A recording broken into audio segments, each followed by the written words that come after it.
Thank you, and thank you for having me. It's not been an easy trip. First night, I slept 17 hours when I got here. Yesterday, or this morning, I started to sleep at 6 a.m. So it's been interesting. But I was asked to talk about a topic that combines two different things: international energy law and then Nordstream II as an example. Now, I have to disclose, I've been providing legal advice to Nordstream II pipeline on a number of issues that I'll be talking about, but all my opinions have subsequently been confirmed by the legal service of the council. So far, everything has been in agreement with them, or right, let's say. But I'll talk a little bit first about international energy law, what it is, and then move to Nordstream II. And then in the end, I'll say something more academic, I guess. But we'll start with something academic as well. So, what is international energy law? Now, the previous generation, I'm talking about the old professors, or old judges in terms of Rosalind Higgins, how they see energy law is that it's not a holistic body of law or body of rules, but rather energy law for each and every energy source is different. So energy law for nuclear has certain sensitivities, certain problems that law is trying to address. Oil and gas, same thing. There are certain sensitivities that need to be regulated. Renewable energy, same thing. So therefore, the idea has been that energy law depends on the energy source.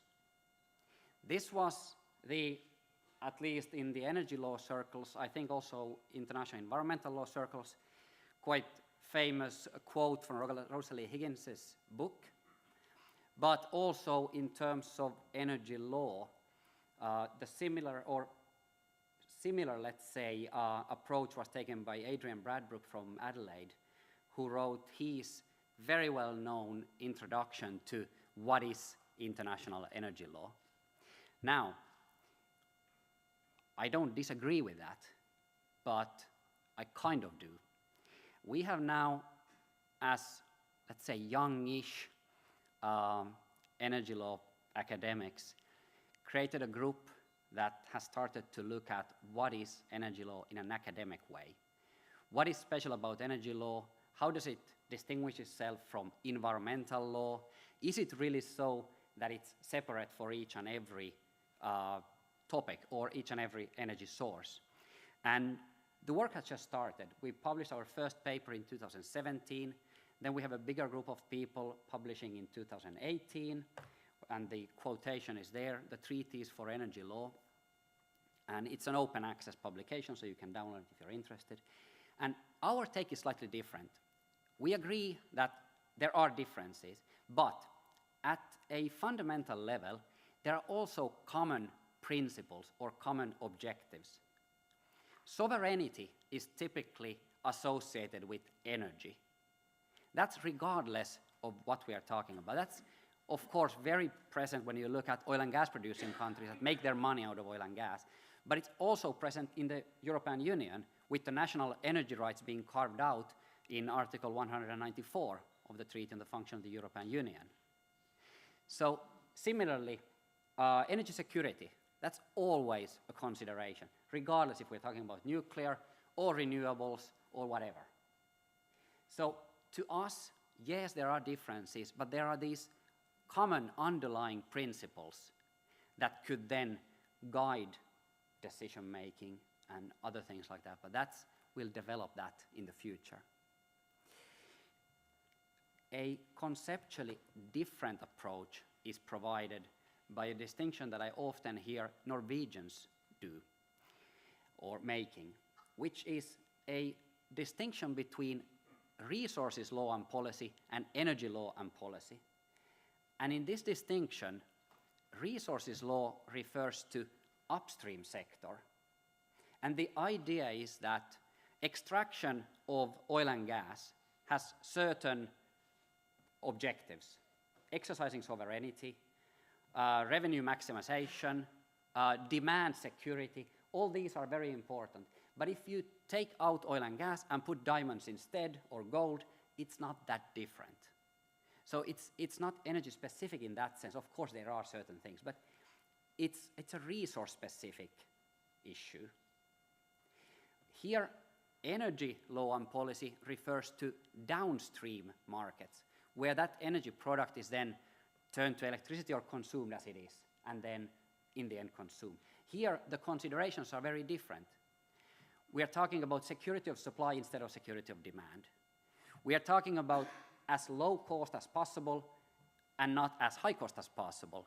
And modern energy economics, or I guess any economics, would suggest that that is best reached by shorter term trading and markets that will then guide us to the best possible result. Now, on the resources side, the demand security is typically sought through long-term contracts that bring that stability that we want, or they want. Now, this upstream, downstream, or resources law and policy and energy law and policy, it creates tensions because of those conflicting objectives of low cost, high cost, security of demand, security of supply. Sovereignty is always a problem and creates a lot of problems. And this conflict is very apparent if we look at natural gas world. And here I thought that Nord Stream II is a good example of that. It's not a pure upstream, downstream question. By the way, do you understand what I'm talking about, upstream, downstream? Gas production, gas consumption. Because we're talking about Russia, and there are other political elements there than purely upstream, downstream. But this same conflict between a producing country and a consuming country is apparent everywhere in the world. You see that happening everywhere. United States, even if it's producer, it has a huge difficulty in relying on anybody for energy product, especially Middle East. And so this conflict is quite apparent everywhere. And it partially explains the very strange behavior of European institutions, European Commission in particular, in dealing with this project. And that's what I'm going to really talk about for the next 10-15 minutes. So just so that everybody understands what we are talking about, Nord Stream is about 1,200 kilometers offshore pipeline connecting Russia and Germany. It's about 10 billion or 9 billion euro cost. It should be operational by the end of this year, but Danish environmental agency, I don't know what it's called, a couple of days ago suggested that there is a need to consider a third route and create an environmental impact assessment for that, which could mean, of course, that it's going to be delayed. You know better how long these things take than I do, but I assume this end of this year is no longer an option. Nord Stream II is 100% owned by Gazprom from Russia, which is the source of all these issues, and it has financing agreements with European partners. These partners were supposed to be shareholders, but the Polish antitrust authorities concluded that it would violate EU competition laws. The Nord Stream Nord Stream I or Nord Stream pipeline has this type of ownership structure instead of having financing partners. But that's not where the difficulties of Nord Stream II ended. So this is a map of how it goes. You'll see it goes from Russia through Finnish exclusive economic zone, Swedish exclusive economic zone. The intention was that it runs through territorial waters of Denmark and then into German waters. Down the line, that pipeline can then supply most of Europe because the gas pipeline network today, unlike 5 or 10 years ago, is highly interlinked and gas can move quite freely in all kinds of directions. So what has happened with what I've called in some of the articles the Nord Stream II saga? There have been 3 different ways in which European Commission and certain member states have tried to either prevent or complicate the project. I'm not going to talk about United States, which has threatened German companies, other companies with sanctions if they cooperate with the project, but I'll focus on European aspects only. In the first step, there was a claim that the gas market directives that we have today apply fully to this pipeline, both in the territorial waters and in the exclusive economic zones. That would have entailed that the ownership structure would have been changed. The idea, in my understanding, and this is just my understanding, was to try to force Russia to open up Gazprom's export monopoly. But that's my speculation.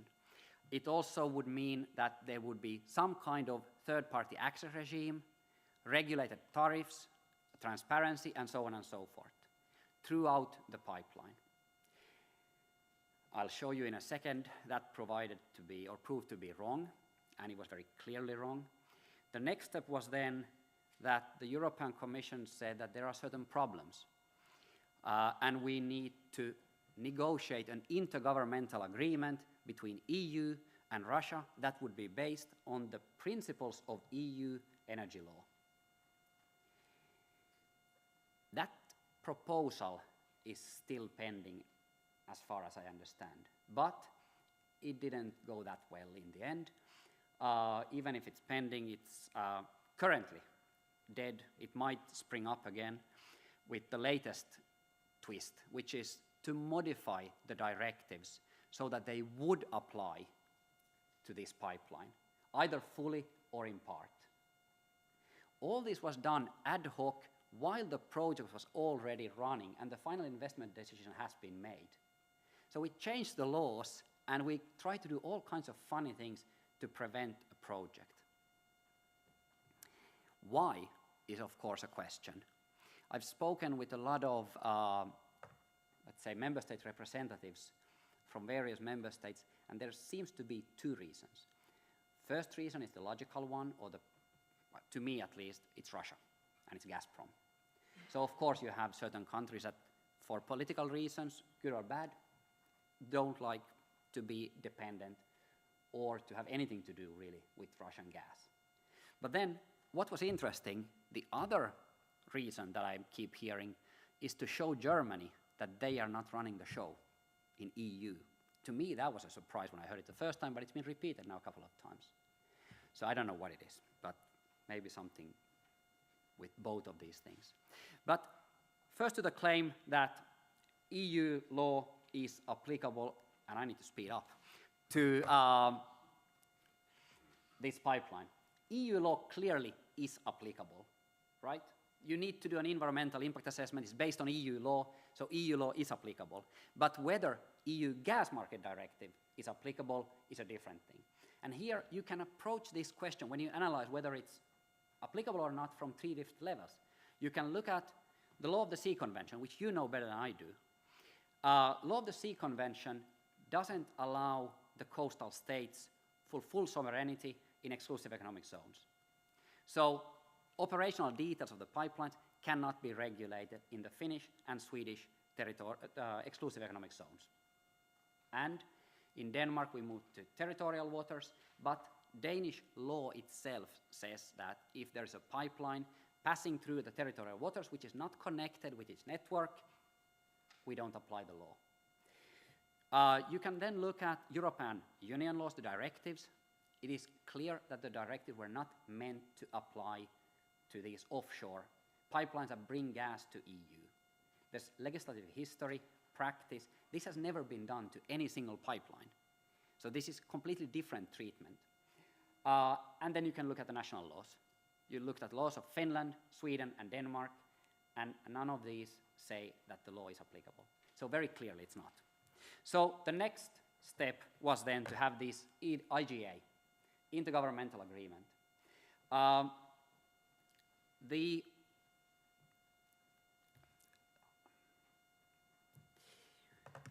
Commission claimed that it is a necessity, it's a legal necessity, because there is a legal void, or there is a conflict of laws, either or. Conflict of laws in the sense that Russian law and European Union law conflicts because they are they're completely different. But in reality, there's of course 1,000 kilometers between those two laws, so there is no conflict.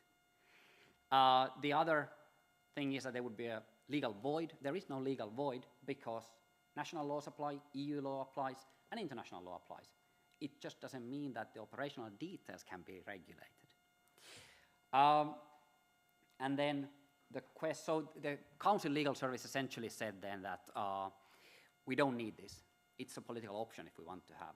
These agreements are quite often concluded always to support a project, not to prevent the project. So this is quite common practice, but it's not necessary and it's not done always. And then there's a question of decision making, but let's not go into that. So it is not necessary for any number of reasons. One of the reasons for an IGA seemed to also be the necessity to ensure that transit of gas through Ukraine continues once we have 2 Nord Stream pipelines under the ocean. Now, to me, I'm not sure whether an IGA that should support a pipeline project is the right place to agree on transit through Ukraine. Those are a bit separate issues, so it's the wrong instrument to do that.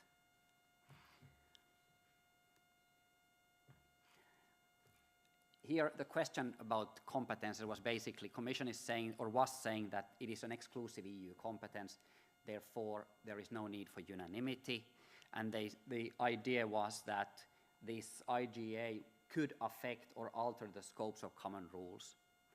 But because the IGA would have been for the exclusive economic zone, or let's say it would be for the offshore part of the pipeline, and EU law applies for the onshore, there was no alteration because they were not overlapping systems, they were next to each other. And there's other stuff as well. I mean, it wasn't the EU energy law, it was principles of EU energy law, and so on and so forth. Now, because none of this worked, that request is still pending to have an IGA, or have the right to negotiate an IGA. But the Commission came up with a proposal to change the law because it was necessary for the completion of the markets and for security of supply. Well, that argument was never made in any other document before this. We had ongoing changes going on, but it was never mentioned. So suddenly there is an urgent problem. And in reality, markets are working better than ever. Security of supply is guaranteed through high degree of diversification. We can import 40% of our gas needs through LNG today. Those LNG terminals are not just used. They are running at 20% capacity or 25% capacity. So the arguments are not really there. So this is very clearly, it has nothing to do with markets or security. It's a Lex Gazprom II instrument, but it has significant damage or collateral damage to other pipeline projects, the ongoing or completed projects, because their legislative framework will now change. So all these pipelines that I mentioned here will, in theory at least, have a new framework, which requires negotiations with the upstream partners, which are complicated because of this conflict between upstream countries and downstream countries. The existing system was good because the upstream country did what it did in the upstream. There was a pipeline that was not under regulation of neither of the two, and then all the gas volumes that came to Europe were regulated at the landing terminal. So the effect, unless you want to open the upstream country, the effect is, let's say, negligible. This is what they did. And this was confirmed 2 days ago by European Parliament vote. Now it goes to Council voting. But there's no reason to suspect that they wouldn't approve it, of course. So the legislative technique to modify the directive is interesting. The Commission and then eventually now the entire legislative machinery of EU they just changed the definition of an interconnector. Now that definition only plays a role in one single article of the directive. This is why it creates certain other complications, but it only plays a role in a regulatory exemption regime. But because of this, we now include these offshore pipelines. But what is, in my understanding and my bet, going to be the next fight is the interpretation of this provision, because it says that a third country, it applies to up to the territory of the member states or the territorial sea of the member state. It's not states, which means that this directive starts to apply from the border of the territorial waters of the member state where the first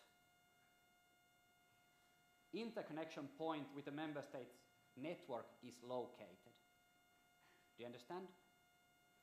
Where the pipeline connects to the European grid, that member state's territorial waters is where this directive starts to apply. This means Germany in case of Nord Stream II, which means that we need to create a virtual entry point in the middle of the ocean. What is it? You know better. It's 12 nautical miles. That's where you have a virtual entry point into the gas system. And that, from that point on, you apply all the EU energy laws. So there's a need for restructuring of Nord Stream II project, clearly. There's also a need to provide third-party access, but nobody can access it except Gazprom, because they have export monopoly. So there will be third-party access, but it's not going to be real. So the question, of course, is what's the point? But there are some other interesting examples which I'll talk. I have about, do I have 10 minutes? One of the objective of this legislative change is clearly to catch Nord Stream II within the regulatory framework EU law. None of the other pipelines, at least today, will be affected. It's only going to affect one single pipeline, and that is Nord Stream II, because all future pipelines can now apply for that regulatory exemption under Article 36, because that's under the definition of an interconnector. And it applies to interconnectors which are so risky that unless they would get an exemption, they would not be built. In terms of Nord Stream, it's too late. Final investment decision has been done, so you can't say that it would not be built. Also, Commission has misused that provision in the past with the Opal pipeline, so I don't think that would be a good idea in any case. But future pipelines can be exempted from ownership unbundling and access regimes and regulated tariffs. If you have a pipeline that has already been completed, you can have a derogation under Article 49A, which is not the same as an exemption, it's a derogation. Derogation is available for completed pipelines, and again, no ownership unbundling, no third-party access, no regulated tariffs. It's simply the only pipeline that doesn't fit in either of the two categories is Nord Stream II. To me, from an EU law perspective, I can't understand this. It is clearly discriminatory. The intent is being discriminatory to one. You try to single out one pipeline. When you looked at some of the previous versions, there was also a version that would say that only pipelines with more than certain capacity would be caught. There are only one of those pipelines, which is Nord Stream II. Well, Nord Stream I as well, but so it was almost comical how they tried to single out the pipeline. But another question that it raises is in relation to these member state energy rights. So member states should have the right to make the decisions on their structure of supply and choices between energy sources. Now, if you now, with these new rules, move the decision-making on future and existing pipelines to European level, does that not impact the national energy rights, which are guaranteed by the treaty? I don't have an answer to that. It appears to me that it would. But these are complicated things, as we know from renewable energy targets. It's not obvious what constitutes affecting these. But it is an interesting question. Now, I just put in a slide on international energy law and Nord Stream II. How does international law, not international energy law? I count this to be part of international energy law. I'm sure you count this to be part of international environmental law or oceans law in the first section. But to me, this is energy law as well. Obviously, the UN Convention Law of the Sea had an impact. Actually, the reason why it applies to the territorial waters and not exclusive economic zones was the UNCLOS. Because the interpretation of Council Legal Service, contrary to what Commission claimed, and I would share my view is the same as the Council again, that UNCLOS does not give you the right to operate, to decide on the operational details of the pipeline in the exclusive economic zone. That right only kicks in when you go to the territorial waters. Therefore, they excluded the original proposal, all the way to the last versions, included the entire EEZ as well. But that was taken out now. So now it's the 12 nautical miles. So that has a big impact in this particular case. Quite fundamental, I think. WTO law and Energy Charter Treaty or International Investment Law kicks in my opinion, now.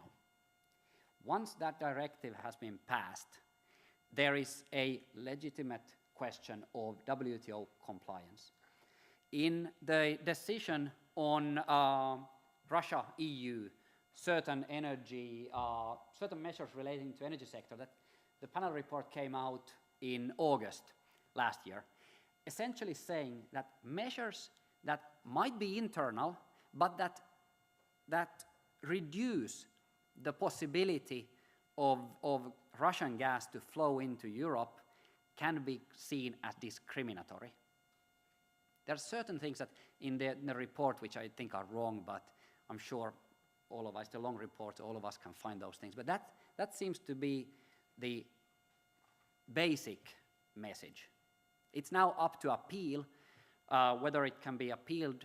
My understanding is the WTO system doesn't function from the end of this year.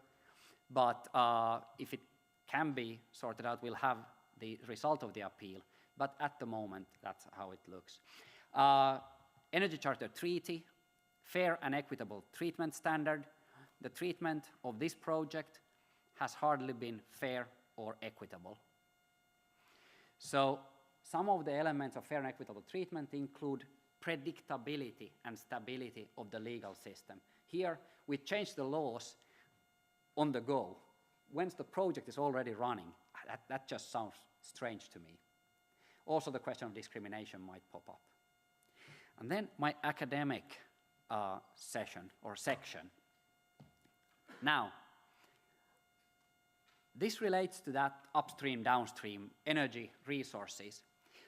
Would there be a scope for a global legal framework for energy? Now, for those who understand resources and energy, the first answer is probably no.